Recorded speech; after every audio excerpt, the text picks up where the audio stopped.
আসলে বক্তব্য অনেক সময় হয়ে গেছে, আপনারা ধৈর্য ধারণ করে বক্তব্যগুলো শুনছেন।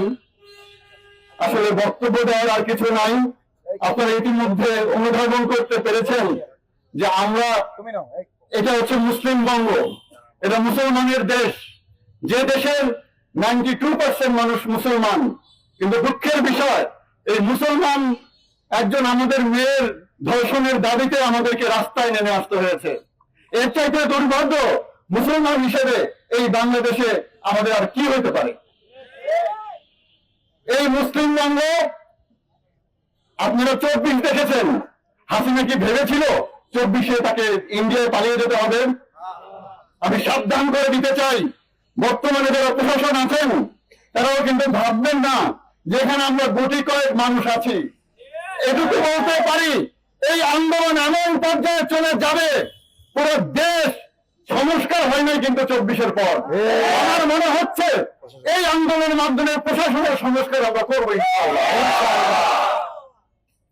আমি বক্তব্য দিব না আজকে, বক্তব্য দেওয়ার অনেক সময় আছে। এখানে সবাই আমাদের সাথে একাত্মতা পোষণ করেছে।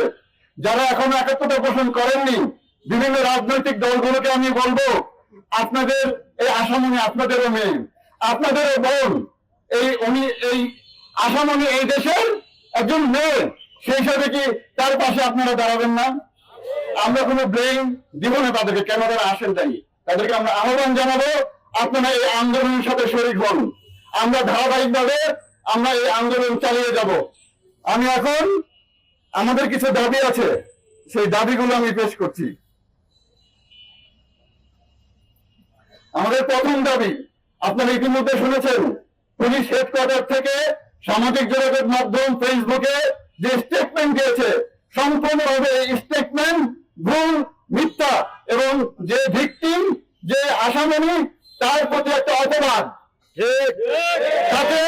তাকে একজন কি বানানোর চেষ্টা করা হয়েছে, এখানে প্রতিটা বানানোর চেষ্টা করা হয়েছে, এবং এই সুযোগে বামপন্থী, রামপন্থী, নারীবাদীরা তাকে প্রতিটা হিসেবে চিহ্নিত করার চেষ্টা করা হচ্ছে।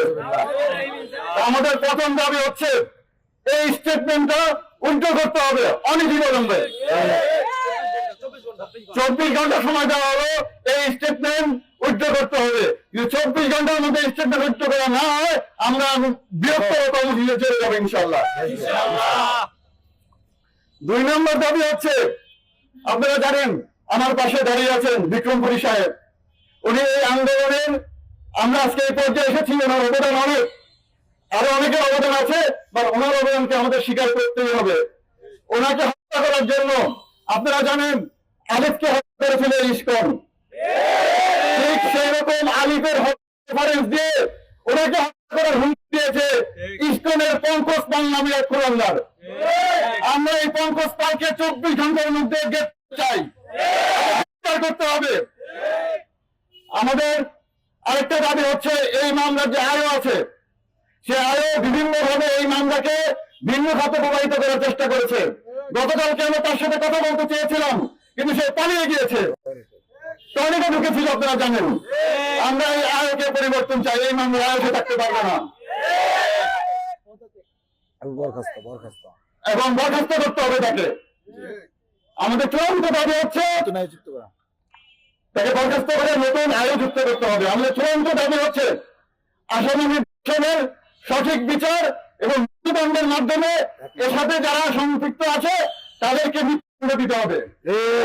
এটা হচ্ছে আমাদের চূড়ান্ত দাবি। এত বড় দাবি নিয়ে আমরা মাঠে নামবো। আগামীকালকে আমাদের পরামর্শ আছে, আমরা পরবর্তী